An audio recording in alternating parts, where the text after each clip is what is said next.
വർത്താനം പറയും നിൽക്കില്ല വ്ളോഗ് അടങ്ങണ്ട. ഞങ്ങൾ ലക്ഷദ്വീപത്തിന് പോവാണ്.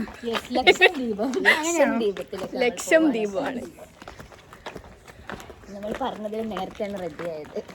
4:30 പറഞ്ഞിട്ട് 5 മണി. മിക്കവാറും ഞങ്ങൾക്കൊന്നും കാണാൻ പറ്റില്ല, തിരക്ക് കാരണം. ഭയങ്കര തിരക്കാണ്.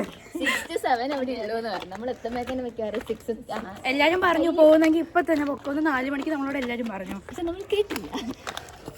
കേൾക്കാത്ത എല്ലാം റെഡി ആവട്ടെ. കേൾക്കാത്തൊന്നുമല്ല. ഞങ്ങൾ വലിയ മല കയറിയിട്ട് വേണം കൈസ് പോവാൻ വേണ്ടിട്ട്. വലിയ മലയൊക്കെ താണ്ടിയാണ് ഞങ്ങൾ പഠിക്കാൻ വന്നേക്കുന്നത്. നിങ്ങൾ എന്ന് നടക്കുന്ന വഴിയാണ്. അതാ ഇത്രയൊക്കെ നടന്നിട്ടും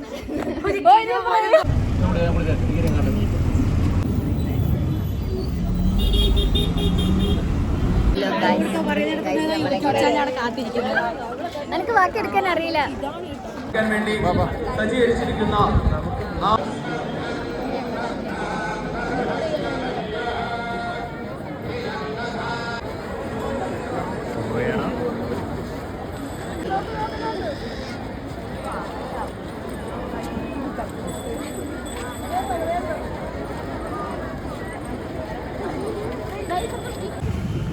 എന്തോ നിങ്ങൾ വ്ലോഗാണോ? പറയും. ഗായ്സ് ഞങ്ങൾ ഇവിടെ പോയിട്ട് വരുവാണ്. ഇവിടെ പത്മനാഭസ്വാമി ക്ഷേത്രത്തിൽ ഇത് കാണാൻ പോയതാണ്. ലക്ഷദ്വീപം കാണാൻ പോയതാണ്. ഒന്നും കണ്ടില്ല. അവിടെ കുറച്ച് ലൈറ്റ് മാത്രമേ കണ്ടുള്ളൂ. പറയാനുണ്ട് എന്തേലും? അത് കഴിഞ്ഞ് ഞങ്ങളുടെ ക്ലാസ്സിൽ പഠിക്കുന്ന കാർത്തിക് സജസ്റ്റ് ചെയ്തൊരു ഹോട്ടലിൽ പോയി. നല്ല കൊള്ളത്തില്ലായിരുന്നു. സർവീസ് തീരെ ശരിയില്ല. ഭയങ്കര ലാംഗ്വേജ് ആളും. ഇത് പബ്ലിക് പ്ലാറ്റ്ഫോം ചേട്ടാ. വളരെ പരിതാപകരമായ അതെ, കൊള്ളൂലായിരുന്നു. ഹോട്ടലായിരുന്നു. അവിടുത്തെ സർവീസും പോലെയായിരുന്നു. പിന്നെന്താ ഇത് വാഷ് ബേസും ഒന്ന് വൃത്തിയുള്ളതില്ല. ഒരു കോള ചോദിച്ചാൽ ആ ഹോട്ടലിലെ ചില കുപ്പികൾ എടുത്ത് കൊണ്ടുതരും ഗൈസ്.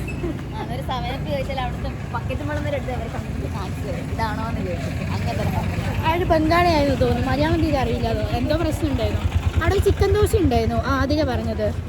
അപ്പോൾ അത് നല്ലതായിരുന്നു, വേറെ ഒന്നും കൊള്ളത്തില്ല. ഡ്രാഗൺ ചിക്കനൊന്നും രസം ഉണ്ടായിട്ടില്ല. അപ്പോൾ വലിയ കുഴപ്പമില്ല, ആവറേജ് അത്രയേ ഉള്ളൂ. വലിയ രസമൊന്നും ഇല്ല ശരിക്കും. ഭയങ്കര കാർത്തിക് നമ്മൾ റേറ്റിംഗ് എത്ര? ആ മണ്ടേ അല്ല ഗൈസ്, സോറി, അത് കട്ട് ചെയ്യണേ. നിങ്ങളുടെ റേറ്റിംഗ് എത്ര കൊടുക്കും അതിന്? എത്ര 5-ലാണോ? ലുക്മാൻ ഫുഡൊക്കെ റേറ്റ് ചെയ്യാൻ ബെസ്റ്റാണ്. ലുക്മാൻ എനിക്ക് തോന്നുന്നത് റേറ്റിംഗ് 2.5. 2.5. ഞാൻ 10-ൽ 5 അവിടുത്തെ. അത്ര കൊടുക്കത്തുള്ളൂ. ലുക്മാന് അത്യാവശ്യം ടേസ്റ്റ് ഒക്കെ അറിയാം. ഒരു കോഴിക്കോട് കഴിഞ്ഞായിട്ടും ഉണ്ടാവും. ഇവൻ കറക്റ്റ് ടേസ്റ്റ് ഒക്കെ പറയാറുണ്ട്. അപ്പോൾ നിങ്ങൾക്ക് അവനെ വിശ്വസിക്കാം. പിന്നെന്തായിരുന്നു, അടുത്തായിട്ട് ഞങ്ങൾ പുതിയ സാധനം ട്രൈ ചെയ്യാൻ പോവാ, ചിക്കൻ തണ്ട. ഞാൻ ഇതുവരെ കുടിച്ചിട്ടില്ല ഗൈസ്. അടുത്തേ നോക്കാം. ബൈ.